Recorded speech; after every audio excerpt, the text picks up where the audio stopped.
Assalamualaikum warahmatullahi wabarakatuh. Alhamdulillah rabbil alamin wassalatu wassalamu ala asrafil anbiya'i wal mursalin wa ala alihi wa sahbihi rasulillah ajmain. Puji syukur kita ucapkan kehadiran Allah Subhanahu wa taala yang telah memberikan rahmat dan karunia kepada kita semua sehingga bisa membuat video presentasi pada hari ini. Baik, salam tak lupa pula kita anjurkan kepada Nabi besar kita, yaitu Nabi Muhammad SAW. Yang terhormat dosen pengampu mata kuliah manajemen perubahan, yang terhormat kepada Prof. Dr. Rusinal MPD, yang terhormat kepada Dr. Enceria Damani MID, PhD, dan yang saya hormati kepada teman-teman yang menonton video saya pada hari ini. Baiklah, di sini saya perkenalkan, saya Yuniati dengan NIM 2100232. Di sini saya akan menjelaskan materi mengenai intervensi 1, di mana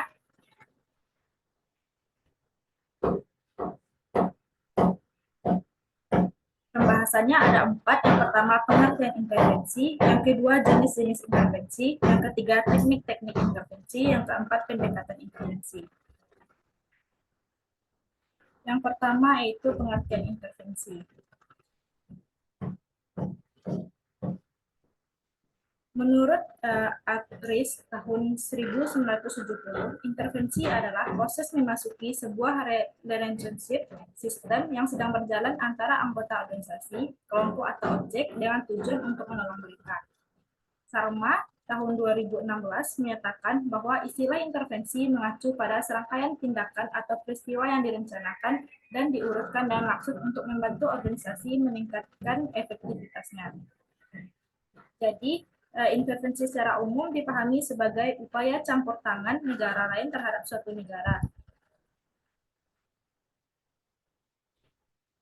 Intervensi yang dimaksud adalah intervensi di dalam organisasi untuk menetapkan cara tepat digunakan untuk memperbaiki masalah ditemukan pada tahap diagnosis dan umpan balik.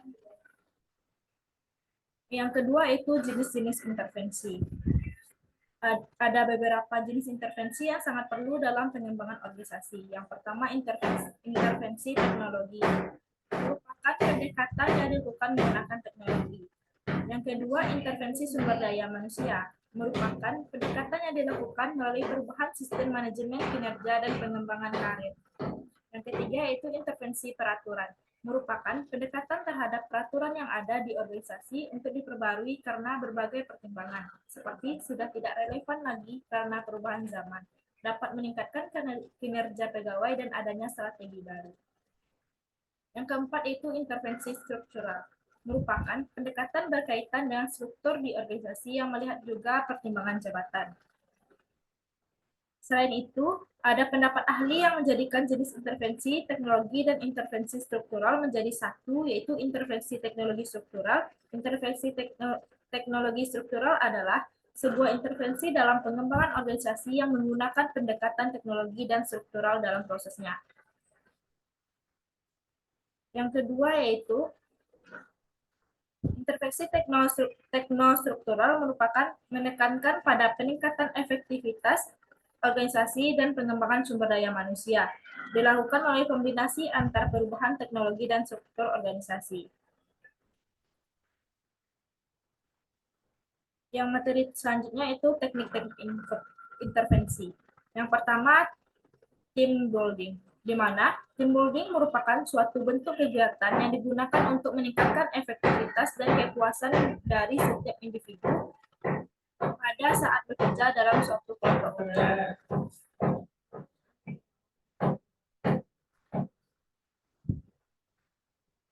Yang kedua itu intervensi pihak ketiga, di mana teknik ini dikenalkan oleh Richard Walton.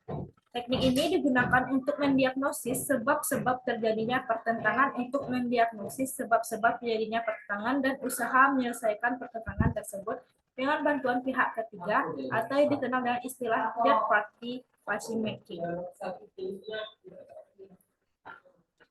Pada saat menggunakan teknik ini, Seseorang agen perubahan bertugas untuk menemukan individu lain atau pihak ketiga yang dilakukan dengan berbagai macam langkah untuk mengatasi permasalahan dengan berbagai teknik berkompromi dan negosiasi demi memecahkan suatu permasalahan atau konflik yang terjadi antar individu maupun kelompok.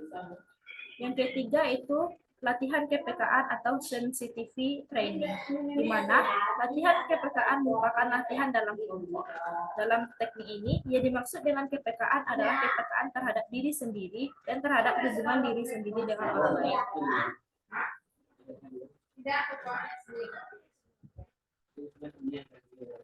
Sensitivity training merupakan teknik yang juga sering disebut dengan T-group atau training group. Grup ini di sini berarti peserta berjumlah 6-10 orang. Pemimpin kelompok bertugas membantu, mengarahkan, dan membimbing peserta dalam meningkatkan KPKan-nya kepada individu lain dan kemampuan dalam menjalin hubungan antar setiap individu. Yang keempat yaitu konsultasi proses. Proses konsultasi atau proses consultation merupakan bagian umum yang digunakan untuk menjalankan hubungan saling menguntungkan dan membantu. Adapun beberapa hal yang perlu diperhatikan dalam melaksanakan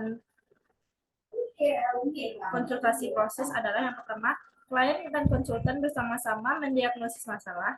Yang kedua, peran konsultan adalah untuk melatih klien dalam menggunakan teknik diagnostik dan pemecahan masalah. Yang ketiga yaitu klien memiliki tanggung jawab utama untuk mengembangkan solusi dan rencana tindakannya sendiri untuk masalah tersebut. Yang keempat, pemecahan masalah lebih efektif ketika klien mengidentifikasi proses yang perlu ditingkatkan, misalnya hubungan, pelaporan, sistem penghargaan, dan struktur organisasi. Yang kelima, klien memiliki lebih banyak pengetahuan dan wawasan tentang apa yang akan berhasil di organisasi dari konsultan. Dan yang terakhir yaitu, klien memiliki lebih banyak komitmen untuk mengimplementasikan rencana tindakan jika terlibat dalam seluruh fase pemecahan masalah diagnosis.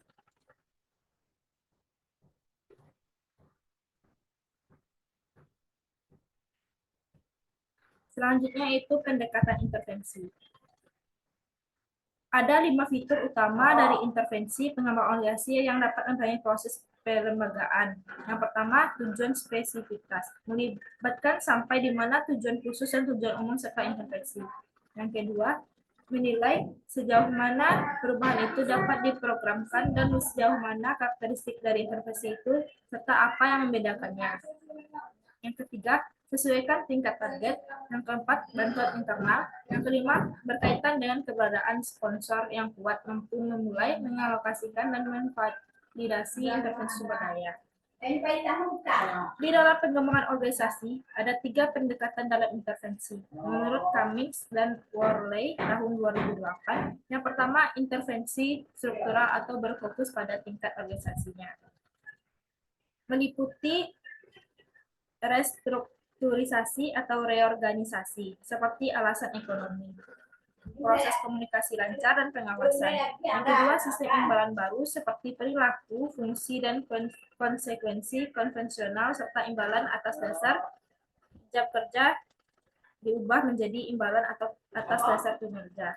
Yang ketiga, perubahan kultur organisasi, seperti tangguh, eksis, serta mampu menghadapi tantangan zaman. Pendekatan intervensi yang kedua itu intervensi teknikal atau berfokus pada tingkat pekerjaannya. Melalui rancang bangunan ulang pekerjaan atau RBUP. Yang kedua, tim kerja otonom. Yang ketiga, sistem sosioteknikal. Yang keempat, peningkatan mutu hidup anggota organisasi. Dan pendekatan intervensi yang ketiga yaitu intervensi berfokus pada manusia. Melalui pelatihan KPKan, umpan balik melalui survei, konsultasi proses, pembinaan tim, dan pembinaan kerja sama antar kelompok. Baik, itu yang dapat saya sampaikan. Kalau ada salah dan jangkauannya, saya mohon maaf. Saya tidak membaca. Wabillahi taufiq wal hidayah. Wassalamualaikum warahmatullahi wabarakatuh.